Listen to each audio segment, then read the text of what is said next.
और आज से एक बार फिर से भारत 2 साल के लिए संयुक्त राष्ट्र सुरक्षा परिषद का अस्थायी सदस्य बन गया है। ये ड्रैगन के लिए एक बड़ा झटका है।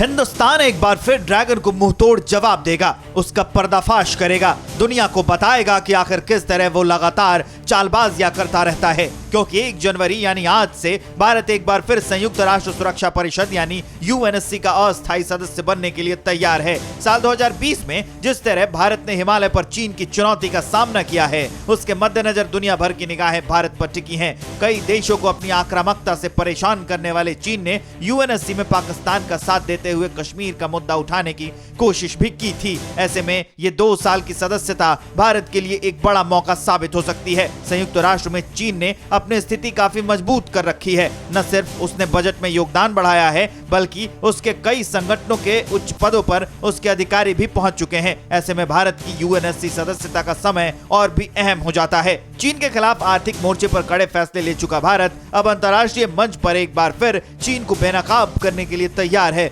भारत की अस्थायी सदस्यता से सीमा पर आतंकवाद की फंडिंग, मनी लॉन्ड्रिंग, कश्मीर जैसे मुद्दों पर भारत की स्थिति मजबूत होगी।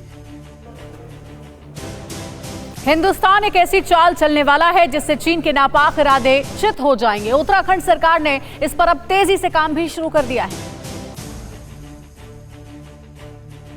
चीन की हर चाल नाकाम हो जाएगी। चीन मुंह की खाता आया है और आगे भी मुंह की खाएगा, क्योंकि लड़ाई की हर बारीकियों पर ध्यान रखा जा रहा है। ड्रैगन की चाल को नाकाम करने के लिए बेसात तैयार की जा रही है। उत्तराखंड सरकार भी इसके लिए काफी तेजी से काम कर रही है। उत्तराखंड चीन की सीमा से सटा हुआ राज्य है। इसके लिए सरकार प्लान तैयार कर रही है। इसके कई फायदे हैं। दुश्मन देश पर तो नजर रहेगी ही, साथ में राज्य का सामरिक विकास भी होगा। उत्तराखंड सरकार बॉर्डर के लगभग 100 गांवों में रोजगार बढ़ाने और माइग्रेशन पर अंकुश लगाने की कोशिश में है। साथ ही साथ किसानों की आय बढ़ाने पर भी फोकस किया जा रहा है। इसके लिए एक प्रस्ताव भी केंद्र को भेजा जाएगा। सीमावर्ती जिलों के 11 ब्लॉकों के गांवों को मॉडल गांव के रूप में विकसित करने के लिए चुना गया है। 11 ब्लॉक में से 4 पिथौरागढ़ जिले में, 1 चमोली में, 3 उत्तरकाशी में, 1 उधमसिंह नगर में और 2 ब्लॉक चंपावत जिले में है। राज्य सरकार का उद्देश्य अंतर्राष्ट्रीय सीमा में समृद्धि लाकर माइग्रेशन को रोकना है, जो सामरिक रूप से भी अहम है। इसी महीने चमोली में नीति घाटी क्षेत्र से इनर लाइन परमिट सिस्टम को समाप्त कर दिया गया है। महाराष्ट्र के गृह मंत्री अनिल देशमुख 31 दिसंबर की रात खुद पुलिस कंट्रोल रूम पहुंच गए और बताया जा रहा है कि 00 नंबर पर आने वाली कई कॉल्स को उन्होंने रिसीव भी किया। नमस्कार, अनिल देशमुख बोलता है। जैसे ही महाराष्ट्र के गृह मंत्री अनिल देशमुख ने फोन उठाकर कहा कि वो अनिल देशमुख बोल रहे हैं, आसपास खड़े पुलिस वालों के चेहरे पर मुस्कान आ गई। दरअसल 31 दिसंबर की रात अनिल देशमुख अचानक पुलिस कंट्रोल रूम पहुंच गए और 100 नंबर पर आने वाली कई कॉल्स भी रिसीव की और लोगों की शिकायतें सुनी और उनकी समस्याएं लिखी। मी अनिल देशमुख गृहमंत्री बोलतो आहे। हा मी बोला ना, काय तक्रार आहे आपली?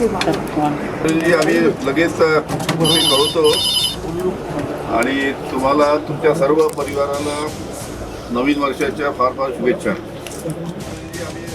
इसके पहले भी अनिल देशमुख गृह मंत्री के तौर पर इस तरह के चौंकाने वाले कदम उठाते रहे हैं। परिवाराला नवीन वर्षाच्या फार फार शुभेच्छा।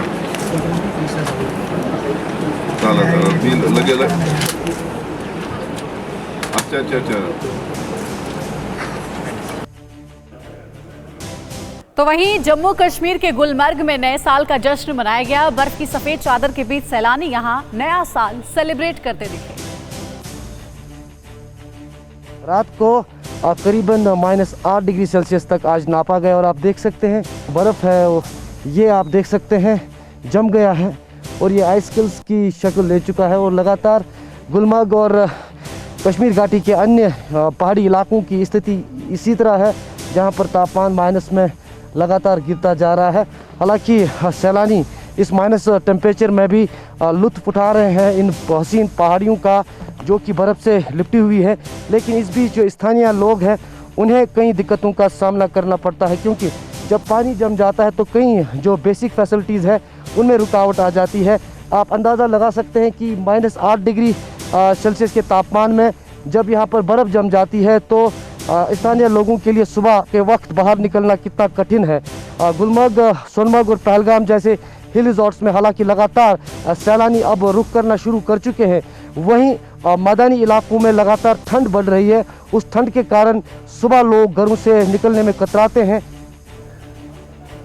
फिक्र आपकी, सोमवार से शुक्रवार रात 9 बजे सिर्फ TV9 भारतवर्ष पर।